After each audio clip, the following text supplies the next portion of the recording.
خاک فارس کا مسافر قسط 37 تحریر عبد المالک ہاشمی۔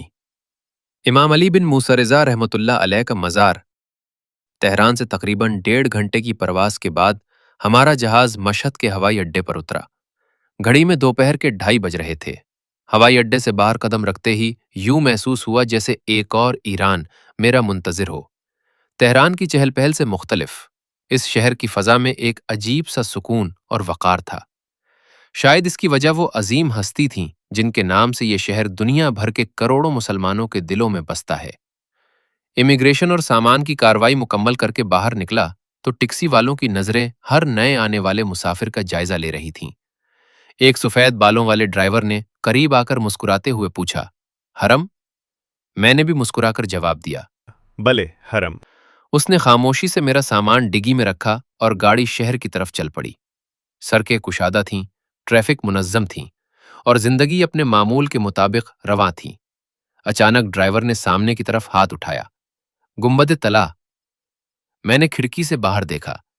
دور افق پر ایک سنہرا گنبد دوپہر کی دھوپ میں اس طرح چمک رہا تھا جیسے سورج نے اپنی چند کرنیں اسی کے لیے محفوظ کر رکھی ہوں۔ اس کے ساتھ 2 مینارے بھی دکھائی دے رہے تھے، اگرچہ بعد میں معلوم ہوا کہ حرم کے 4 مینارے ہیں، مگر دور سے 2 ہی نمایاں نظر آتے ہیں۔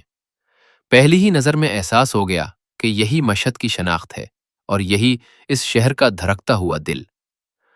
حرم یا مزار کے قریب ایک سستے مہمان پذیر میں قیام کیا۔ کمرہ نہایت سادہ تھا۔ اس میں 2 چارپائیاں بچھی ہوئی تھیں، لیکن کرایہ دونوں کا ادا کرنا تھا۔ خواہ استعمال ایک ہی کا کرنا ہو۔ ہوٹل کے استقبالیہ پر بیٹھے شخص نے رجسٹر میری طرف بڑھایا اور کہا، گزرنامے یعنی پاسپورٹ۔ میں نے پاسپورٹ اس کے حوالے کر دیا۔ اندراج مکمل کرنے کے بعد اس نے کمرے کی طرف اشارہ کرتے ہوئے فارسی میں کہا کہ اس کمرے میں 2 تخت ہیں، آپ کو دونوں تختوں کا کرایہ دینا ہوگا۔ میں نے مسکرا کر پوچھا، تخت؟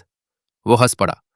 معلوم ہوا کہ حرم کے قرب و جوار میں واقع اس مہمان پذیر میں بر صغیر سے آنے والے زائرین کثرت سے قیام کرتے ہیں، اسی لیے وہ خاصی اچھی اردو سمجھنے اور بولنے لگا تھا۔ میری الجھن پھانپتے ہوئے اس نے فوراً اردو میں وضاحت کی، تخت یعنی چارپائی۔ اس کمرے میں 2 تخت ہے، 2 چارپائیاں۔ یہاں کمرہ نہیں، تخت کے حساب سے کرایہ ہوتا ہے۔ آپ اکیلے ہیں، اس لیے دونوں تختوں کا کرایہ آپ ہی کو دینا ہوگا۔ میں نے ایک نظر کمرے میں بچھی ہوئی دونوں چارپائیوں پر ڈالی، پھر مسکرا کر سر ہلا دیا۔ سفر میں بعض اوقات ایسی چھوٹی چھوٹی باتیں بھی نئے ملک کے رہن سہن سے آشنا کر دیتی ہیں۔ میں نے مطلوبہ کرایہ ادا کیا، سامان ایک چارپائی کے ساتھ رکھا اور دل ہی دل میں سوچنے لگا کہ فارسی کا ایک اور لفظ آج میری یادداشت میں ہمیشہ کے لیے محفوظ ہو گیا ہے، تخت۔ سفر کی تھکن اتارنے کے لیے کچھ دیر آرام کیا۔ عصر کی نماز کا وقت ہوا تو وضو کیا اور مزار کی طرف چل پڑا۔ نماز میں نے مزار کے ساتھ مسجد گوہرشاد میں پڑھنی تھی۔ سنہ جولائی 2001 میں مشہد میں حرم کے اطراف آج کی طرح بڑے ہوٹلوں کی بہتات نہیں تھی۔ اس زمانے میں بہت سے پاکستانی، ہندوستانی اور دیگر غیر ملکی زائرین مہمان پذیر یا سادہ گیسٹ ہاؤسز میں قیام کرتے تھے۔ بڑی بڑی عمارتیں تعمیر نہ ہونے کی وجہ سے حرم کا طلائی گنبد اور مینار دور سے دکھائی دیتے تھے۔ اس زمانے میں حرم کے چند ہی صحن تھے اور نہ حرم کے نیچے سے سڑک گزرتی تھی۔ اب سورج اپنی تیزی کھو کر مغرب کی سمت جھکنے لگا تھا۔ گلیاں آہستہ آہستہ زائرین سے بھر رہی تھیں۔ کوئی خاندان بچوں کا ہاتھ تھامے جا رہا تھا، کہیں بوڑھے تسبیح ہاتھ میں لیے خاموش قدموں سے آگے بڑھ رہے تھے، اور کہیں نوجوانوں کے چھوٹے چھوٹے قافلے تھے جن کے چہروں پر عقیدت نمایاں تھی۔ جوں جوں میں مزار کے قریب پہنچتا گیا، سنہرا گنبد اور مینارے مزید واضح ہوتے گئے۔ شام کی نرم روشنی میں گنبد کی سنہری چمک آنکھوں کو خیرہ نہیں کرتی تھی بلکہ دل کو اپنی طرف کھینچتی تھی۔ وسیع صحن میں قدم رکھا تو بے اختیار رفتار آہستہ ہو گئی۔ سفید سنگ مرمر، کشادہ احاطے، ہر سمت آتے جاتے زائرین، دھیمی آوازوں میں ہونے والی دعائیں اور ایک عجیب سا سکون، ایسا سکون جو لفظوں میں پوری طرح بیان نہیں کیا جا سکتا۔ ایک نوجوان خادم میرے قریب سے گزرا۔ اس نے مسکرا کر کہا، خوش آمدید۔ میں نے جواب دیا، ممنون۔ 2 اجنبی انسانوں کے درمیان صرف 2 لفظوں کا تبادلہ ہوا، مگر ان میں مہمان نوازی اور احترام کی پوری داستان سمیٹ آئی۔ زائرین اس پورے احاطے کو احتراماً حرم شریف کہتے ہیں، بالکل اسی طرح جیسے مسلمان مسجد حرام اور مسجد نبوی کو مختصراً حرم کہتے ہیں۔ حرم کا احاطہ نہایت وسیع ہے مختلف ممالک سے آنے والے شیعہ زائرین کے لیے الگ الگ احاطے اور مجلس گاہیں قائم کی گئی ہیں تاکہ ہر قوم اور ہر زبان کے لوگ اپنی سہولت کے مطابق دینی پروگراموں میں شریک ہو سکے۔ بر صغیر سے آنے والے زائرین کے لیے رواق غدیر کے نام سے ایک مخصوص مجلس گاہ یا برآمدہ سن 2001 میں موجود نہیں تھی جیسا کہ آج موجود ہے۔ البتہ بین الاقوامی امور زائرین کے تحت اردو بولنے والوں کے لیے الگ مجالس کا اہتمام کیا جاتا تھا۔ میں کچھ دیر خاموش کھڑا لوگوں کو دیکھتا رہا۔ ہر شخص کا لباس مختلف تھا، زبان مختلف تھی، رنگ مختلف تھا، لیکن سب کے قدم ایک ہی سمت اٹھ رہے تھے۔ شاید عقیدہ بھی ایک ایسی زبان ہے جس کے لیے کسی مترجم کی ضرورت نہیں ہوتی۔ اسی لمحے میرے دل میں خیال آیا کہ سفر صرف میلوں کا نام نہیں، سفر تو انسان کے اندر بھی ہوتا ہے۔ ایک شہر سے دوسرے شہر تک پہنچنے میں 1.5 گھنٹہ لگا تھا، لیکن دل کو اس مقام تک پہنچنے میں شاید کئی برس لگ گئے تھے۔ شجرہ امام رضا حرم کے وسیع صحن میں چلتے ہوئے میرے ذہن میں بار بار ایک سوال ابھر رہا تھا کہ آخر وہ کون سی شخصیت ہے جس کی محبت نے صدیوں سے لاکھوں انسانوں کے قدم اس شہر کی طرف موڑ رکھے ہیں۔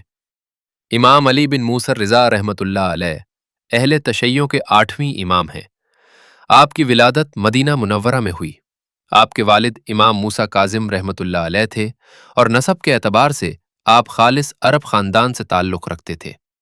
آپ کا شجرہ صاحبزادی رسول صلی اللہ علیہ وسلم حضرت فاطمہ رضی اللہ عنہا سے جا ملتا ہے۔ گویا جس شخصیت کے مزار پر آج دنیا بھر سے لوگ حاضری دینے آتے ہیں، ان کی زندگی کا آغاز عرب کی سرزمین پر ہوا تھا، نہ کہ ایران میں، بلکہ اس دور کا خراسان رضوی عربی اور سنی تھا۔ شیعہ مذہب اس وقت تک پیدا نہیں ہوا تھا اور نہ اس وقت شیعہ فقہ جعفری کا کوئی وجود تھا۔ اہل بیت بھی سنی طریقے کے مطابق نماز ادا کرتے تھے۔ شیعت تشیع میں تبدیل نہیں ہوئی تھی۔ شیعان علی کا مطلب سیاسی لحاظ سے حضرت علی کے حامی ہونے کا تھا، لیکن مذہب ایک ہی تھا۔ نماز، روزہ اور عبادات اور فقہ ایک ہی تھی۔ مشہور معتدل اور اصلاحی شیعہ عالم اور محقق جناب ڈاکٹر موسیٰ الموسوی کی اپنی کتاب اصلاح شیعت میں اس کا ذکر کیا ہے۔ ڈاکٹر موسیٰ الموسی سید ابو الحسن اصفہانی کے پوتے تھے۔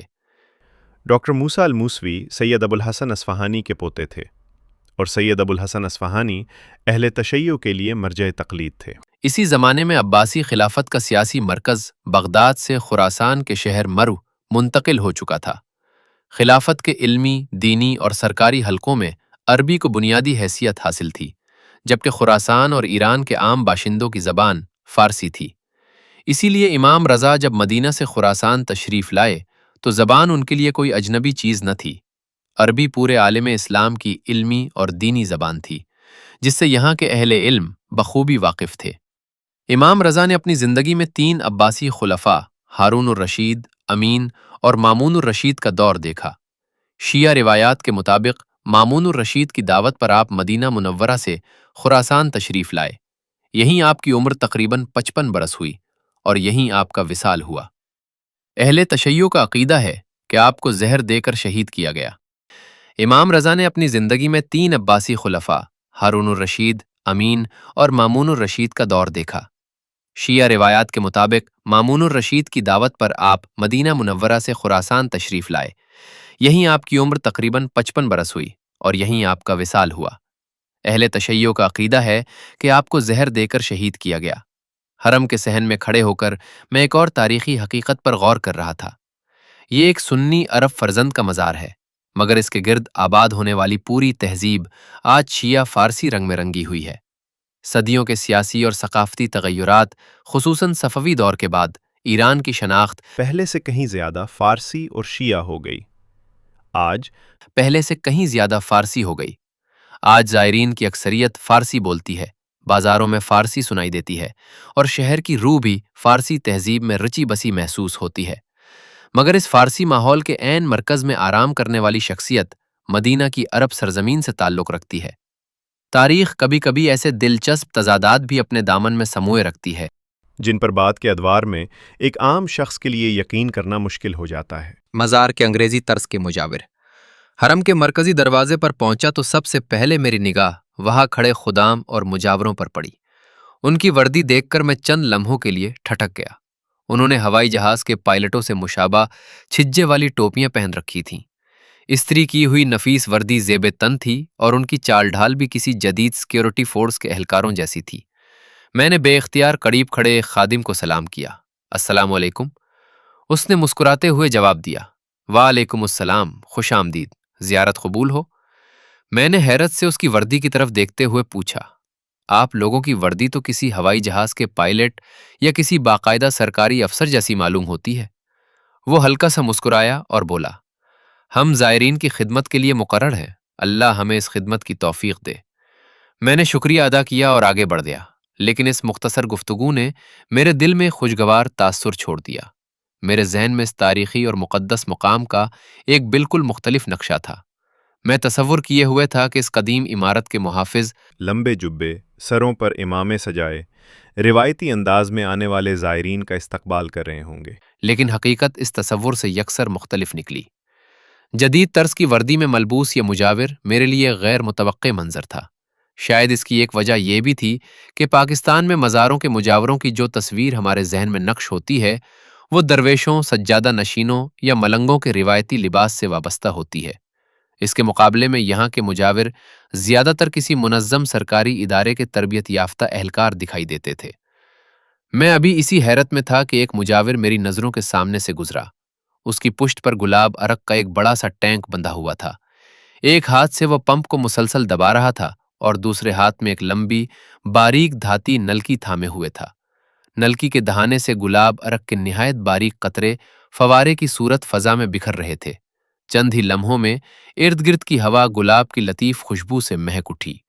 زائرین خاموشی سے اس خوشبو میں سانس لیتے ہوئے آگے بڑھ رہے تھے، گویا خوشبو بھی اس روحانی فضا کا حصہ بن چکی تھی۔ داخلی راستے کے ساتھ جوتے رکھنے کے لیے بڑے بڑے ریک بنے ہوئے تھے۔